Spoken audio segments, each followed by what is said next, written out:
Ya Rasulullah, kaifa kana Rabbuna? Allah itu hakikatnya bagaimana? Itu pertanyaannya. Ini pertanyaan tauhid. Kaifa kana, bagaimanakah adanya? Ini pertanyaan hakikat. Bagaimana sebenarnya Allah itu? Lalu baginda Nabi SAW menjawab, kana Allah wa la syai'a ma'ah. Kana Allah wa la syai'a ma'ah. Coba baca sama-sama. Kana Allah wa la syai'a ma'ah. Hadis sahih Al-Bukhari.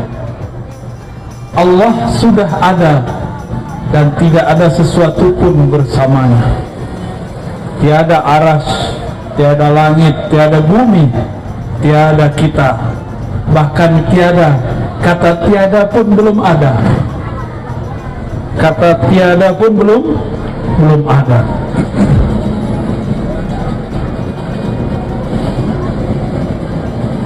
Apabila Allah ada dan tiada sesuatu pun bersamanya, maka setelah ia menciptakan makhluknya, ia tetap dalam kesendiriannya. Itulah ayat yang turun di ayat pertama surat Al-Ikhlas. Qul huwallahu ahad. Katakanlah hai Muhammad, dia Allah itu ahad. Ahad artinya dia maha sendiri. Beda dengan sebagian abang-abang dan kakak-kakak ini ya, sendirinya sendiri jomblo. Kalau Allah itu bukan maha jomblo. Allah disebut sendiri, itu menunjukkan kesempurnaannya.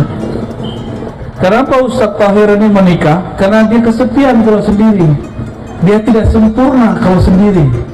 Dia merasa lemah kalau sendiri. Allah Ta'ala tidak butuh siapa-siapa, maka dia tidak perlu punya pasangan. Dia tidak perlu tempat duduk. Dia tidak perlu arah.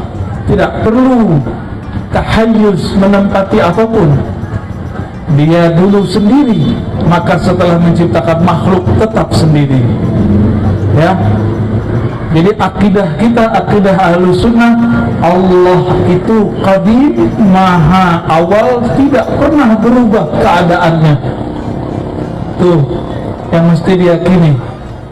Kalau ada orang berkeyakinan bahwa Allah Ta'ala jika tidak berada di atas aras berarti tidak ada, maka kelompok ini disebut kelompok Mujassim. Apa nama kelompoknya? Mujassim itu membendakan Allah. Bagi mereka segala yang wujud mesti bertempat. Itu nggak benar. Yang benar setiap benda mesti bertempat. Tidak semua wujud mesti bertempat. Allah wujud, tempat belum ada. Allah wujud, tempat belum ada. Makanya dari kecil kita berdendang, Allah wujud tidak bakal.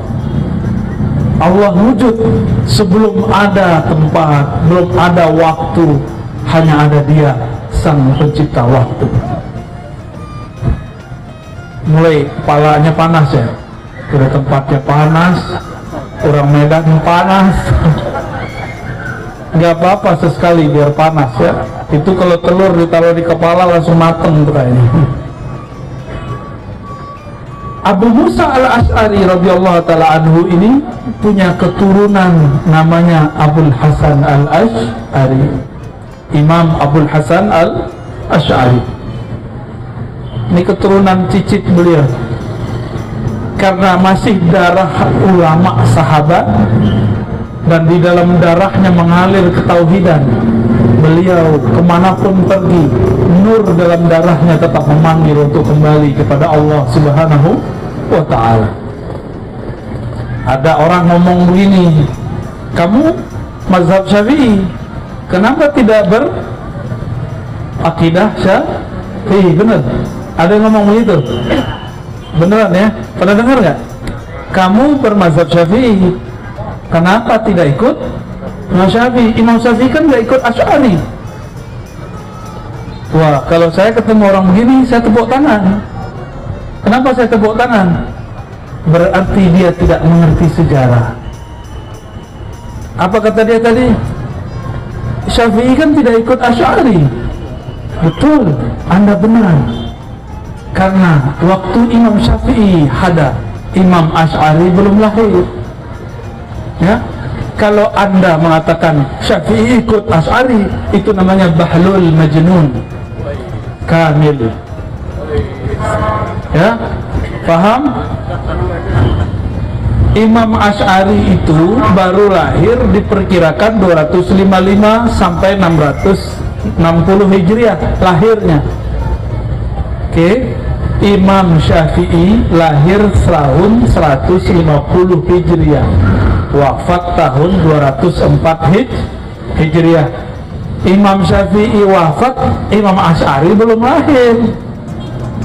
Jadi kalau ada yang nanya begitu, kita kasih pelajaran buat dua nih, kamu saya ajarin sejarah ya. Kalau nggak ngerti sejarah, jangan debat dulu, jangan kasih pertanyaan, bunuh diri. Itu namanya qatlun nafs, bunuh diri namanya ya. Tapi maklum, yang ditanya jamaah tidak mengerti sejarah, akhirnya jamaah ini bingung juga. Iya juga ya, Syafi'i ikut Asy'ari ya. Yang paling lucu, apa kata mereka? Nabi Muhammad gak ikut Asy'ari. Itu adalah kepintaran yang sangat tolol ya. Kok ada orang mikir begitu? Kok ada orang mikir begitu? Kalau mau kritis yang benar ya, afala ta'khilun, gunakan akalmu dengan benar. Jangan asal-asal kritis, asal-asal mengkritik, nanti diketawakan orang.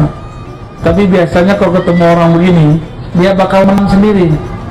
Benar Ustaz? Ustaz Thohir biasa dikalahin mereka ini ya. Kata Imam Syafi'i, jika aku mendebat orang pintar, pasti mereka kalah. Tapi jika aku mendebat orang jahil, pasti aku kalah. Jadi kalau ketemu mereka, pakai ayat fa'arid anil jahili, maka berpalinglah dari orang-orang yang jahil. Ya, jahil. Lebih jahil beneran. Baik. Imam Asy'ari waktu kecilnya pernah belajar kepada teman ayahnya. Ayahnya bernama Al-Imam Ismail. Nama teman ayahnya Al-Imam Zakaria ibn Yahya As-Saji. Siapa nama teman ayahnya? Zakaria ibn Yahya As-Saji. Bukan saji menyajikan, bukan, namanya Saji. Imam Zakaria ibn Yahya As-Saji adalah murid Imam Ahmad bin Hanbali, murid dari Imam Al-Qarabisi. Mereka berdua ini adalah murid terbaik Imamuna Imam Syafi'i. Sudah kebayang hubungannya? Sudah terbayang hubungannya? Jadi kecilnya Imam Asy'ari berguru kepada murid dari muridnya Imam Syafi'i.